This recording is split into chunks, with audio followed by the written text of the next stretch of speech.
السلام علیکم۔ ابھی کچھ ایک ایسی احادیث کو روایت فرمائیں، ایسی احادیث کو ملاحظہ فرمائیں جن میں روایت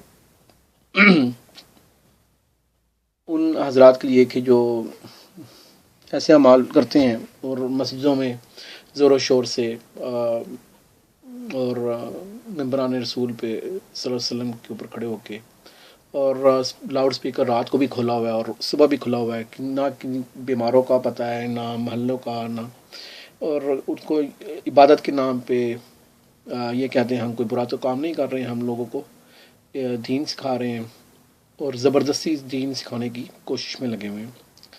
حضرت عبداللہ بن مسعود رضی اللہ عنہ کو پتہ چلا کہ کچھ لوگ مسجد میں مل کر اونچی آواز سے ذکر اور درود شریف پڑھ رہے ہیں۔ سب کو پتہ ہے عبداللہ بن مسعود رضی اللہ عنہ کا مقام، وہ کتنے قریب تھے آپ صلی اللہ علیہ وسلم سے، جلیل القدر صحابی تھے۔ اب درود پڑھ رہے ہیں لوگ، اور آپ کیا اندازہ لگاتے ہوں گے کہ آج یہی الزام ہے، وہ کہتے ہیں یار ہم درود پڑھ رہے ہیں یا کچھ سلام پڑھ رہے ہیں یا کوئی بھی کام کر رہے ہیں۔ اب یہ دیکھیں اللہ کے نبی کی جو صحابی ہیں یہ کیا کر رہے ہیں۔ اس حدیث کو ابو نعیم نے روایت کیا ہے۔ انہوں نے کہا کہ حضرت عبداللہ بن مسعود رضی اللہ عنہ کو پتہ چلا کہ کچھ لوگ مسجد میں مل کر اونچی آواز سے ذکر اور درود شریف پڑھ رہے ہیں۔ آپ ان کے پاس آئے اور فرمایا، ہم نے رسول کریم صلی اللہ علیہ وسلم کے زمانے میں کسی کو اس طرح ذکر کرتے یا درود شریف پڑھتے ہوئے نہیں دیکھا، لہٰذا میں تمہیں بدعتی سمجھتا ہوں۔ یہی الفاظ دہراتے رہے حتیٰ کہ انہیں مسجد سے نکال دیا۔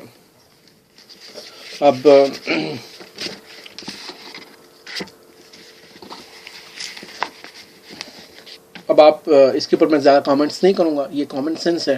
آپ دیکھیں اپنے اعمال کو کہ ہر کوئی یہ لوہا منوانے کے چکر میں ہے کہ جو وہ کام کر رہا ہے چونکہ وہ اس میں کوئی نہ کوئی مصلحت ہے تو اچھا چیز نظر آ رہی ہے، تو میں نے حدیث آپ کو پہلے بھی بتا دی تھی کہ بے شک ایسی چیز جو اچھی بھی لگتی ہو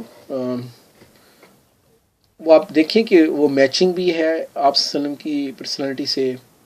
اصحاب رسول صلی اللہ علیہ وسلم جنہوں نے اپنی جانیں قربان کی، اپنے مال، اپنے کاروبار چھوڑ کے مکے سے مدینہ ہجرت کر دی، آپ صلی اللہ علیہ وسلم کی آگے اپنی ہر چیز قربان کرتے تھے، وہ عاشق رسول تھے، وہ کیسے حدیث کے اوپر اور سنت پہ عمل کرتے تھے۔ ائمہ اکرام عام طور پہ توبہ نعوذ باللہ میں اس کو سمجھتا ہوں کہ یہ الزام ہے ہمارے ائمہ اکرام پہ، اور خاص طور پہ جو امام ابو حنیفہ رحمۃ اللہ علیہ، اگر مجھ جیسا نالائق انسان یہ سارے مسائل سمجھتا ہے تو امام ابو حنیفہ پہ یہ لوگ کیسے جسارت کرتے ہیں کہ یہ ان کو ان چیزوں میں ملوث کریں۔ امام سارے ائمہ اکرام، اور خاص طور پہ میں یہاں پہ یہ چیز کہنا چاہ رہا ہوں کہ امام ابو حنیفہ رحمۃ اللہ علیہ بری ذمہ ہیں، ان سے جو یہ چیزیں منسوب کی جاتی ہیں، یہ ہمارے امام اللہ کروڑوں رحمتیں کریں ہمارے سارے ائمہ پہ، اور خاص طور پہ حضرت امام ابو حنیفہ رحمۃ اللہ علیہ پہ، کہ وہ بری ذمہ ہیں ان سارے الزامات سے جو ان کی طرف منسوب کیے جاتے ہیں۔ امام اور یہ آپ چیک کر سکتے ہیں، عقد الجید میں ہے، امام ابو حنیفہ رحمۃ اللہ علیہ فرماتے سے پوچھا گیا اگر آپ کا کوئی قول قرآن مجید کے خلاف ہو تو کیا کیا جائے؟ امام ابو حنیفہ رحمۃ اللہ نے جواب دیا، قرآن مجید کے مقابلے میں میرا قول چھوڑ دو۔ پھر پوچھا گیا اگر آپ کا کوئی قول سنت رسول صلی اللہ علیہ وسلم کے خلاف ہو تو کیا کیا جائے؟ امام ابو حنیفہ نے جواب دیا کہ سنت رسول کے مقابلے میں میرا قول چھوڑ دو۔ پھر پوچھا گیا آپ کا قول صحابہ اکرام کے قول کے برعکس ہو تو پھر آپ فرمایا صحابہ کے قول کے مقابلے میں بھی میرا قول چھوڑ دو۔ اسی طرح حضرت امام مالک بن انس رضی اللہ عنہ فرماتے ہیں، بلا شبہ میں بشر ہوں، میرا قول صحیح بھی ہو سکتا ہے غلط بھی ہو سکتا ہے، لہٰذا میرے قول پر غور کرو، جو کتاب و سنت کے مطابق ہو اس پر عمل کرو، اور جو اس کے خلاف ہو اسے چھوڑ دو۔ یہ جامع البیان العلم میں اس کا ذکر ہے۔ امام شافعی کے بارے میں یہ بات مشہور ہے کہ امام شافعی رحمۃ اللہ علیہ فرماتے تھے جب تم میری کتاب میں سے کوئی بات سنت رسول صلی اللہ علیہ وسلم کے خلاف پاؤ تو میری بات کو چھوڑ دو اور سنت کے مطابق عمل کرو۔ ایک دوسری روایت بھی ہے کہ صرف سنت رسول صلی اللہ علیہ وسلم کی پیروی کرو اور کسی بھی دوسرے شخص کی بات پر توجہ نہ کرو۔ ابن اساکر النووی اور ابن القیم نے اس کا ذکر کیا۔ امام احمد رحمۃ اللہ علیہ نے فرمایا نہ میری تقلید کرو، نہ امام مالک کی، نہ امام شافعی کی، نہ امام اوزاعی کی اور نہ امام ثوری کی، بلکہ دین کے احکام وہی سے لو جہاں سے انہوں نے لیے، یعنی کتاب و سنت سے۔ فلانی نے اپنی کتاب حمم الابصار میں اس کا ذکر کیا۔ امام ابو حنیفہ کے ایک اور قول ہے جو امام شعرانی نے اپنی کتاب میں المیزان میں ذکر کیا، وہ ہے کہ امام ابو حنیفہ نے فرماتے ہیں کہ لوگوں دین میں اپنی عقل سے بات کرنے سے بچو اور سنت رسول صلی اللہ علیہ وسلم کی پیروی کرو، اپنے لیے پیروی کو اور سنت رسول صلی اللہ علیہ وسلم کی پیروی کو اپنے لیے لازم کر لو، جو کوئی سنت سے ہٹا وہ گمراہ ہو گیا۔ امام ابو حنیفہ رحمۃ اللہ علیہ فرماتے ہیں لوگ اس وقت تک ہدایت پر رہیں گے جب تک ان میں علم و حدیث حاصل کرنے والے موجود رہیں گے، جب حدیث کے بغیر علم حاصل کیا جائے گا تو لوگوں میں بگاڑ اور فساد پیدا ہو جائے گا۔ شعرانی نے میزان میں اس کا ذکر کیا۔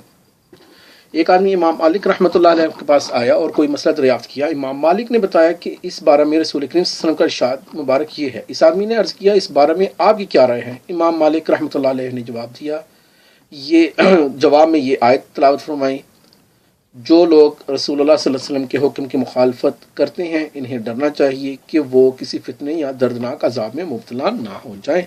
یہ روایت شرح سنہ میں ہے۔ اسی طرح امام شافعی کا ایک قول ہے،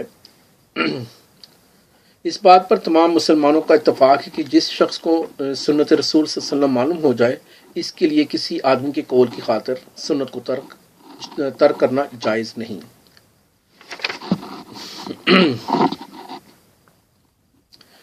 اور امام شافعی کا ہی دوسرا قول ہے، مجھے جب نبی اکرم صلی اللہ علیہ وسلم کی صحیح حدیث کے خلاف بات کرتے دیکھو تو سمجھ لو میرا دماغ چل گیا ہے۔ ابن ابی حاتم اور ابن اساکر نے اس کا ذکر کیا۔ امام شافعی کا ایک اور قول سنیے، جب صحیح حدیث مل جائے تو میرا مذہب وہی ہے۔ امام شافعی کہہ رہے ہیں جب صحیح حدیث مل جائے تو میرا مذہب وہی ہے، اور فرمایا جب میرا قول حدیث کے خلاف پاؤ تو حدیث پر عمل کرو اور میرا قول دیوار پر دے مارو۔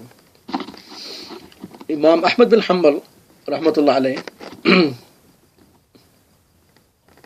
کہتے تھے کہ امام احمد رحمۃ اللہ علیہ فرماتے ہیں کہ جس نے رسول کریم صلی اللہ علیہ وسلم کی حدیث کو رد کیا وہ ہلاکت کے کنارے پر کھڑا ہے۔ اور اسی طرح ایک اور جگہ پہ فرمایا انہوں نے کہ امام اوزاعی، امام مالک، ابو حنیفہ رحمۃ اللہ علیہ میں سے ہر ایک کی بات رائے ہے، میرے نزدیک سب کا درجہ ایک جیسا ہے، حجت صرف سنت رسول صلی اللہ علیہ وسلم ہے۔ اچھا، یہ بڑی امپورٹنٹ چیز ہے، اس کی ایک میں جلدی سے آپ کو ایک چیز بتا دیتا ہوں۔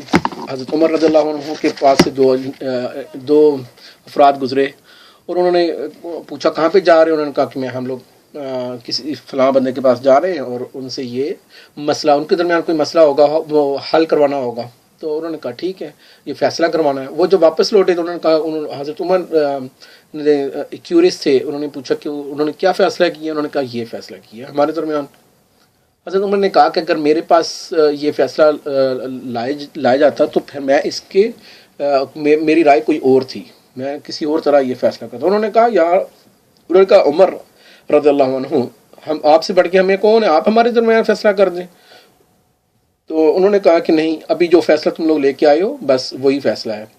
تو بات یہ ہے کہ اگر کوئی بھی بندہ، ہر کوئی انسان کسی بھی اچھی بات کو یا بری بات کو کسی دوسرے پہ امپوز نہیں کر سکتا کہ زبردستی ان کو یہ بات کرنی ہی پڑے گی، وہ جتنا مرضی بڑا بندہ ہے یا کوئی بھی چیز ہے، انلیس کہ جو حجت کی بات ہے اگر اس نے دلیل دے دی قرآن اور سنت میں سے، پھر ہم سب کے اوپر لازم ملزوم ہو جائے گا کہ ہمیں وہ بات سننی پڑے گی۔ السلام علیکم۔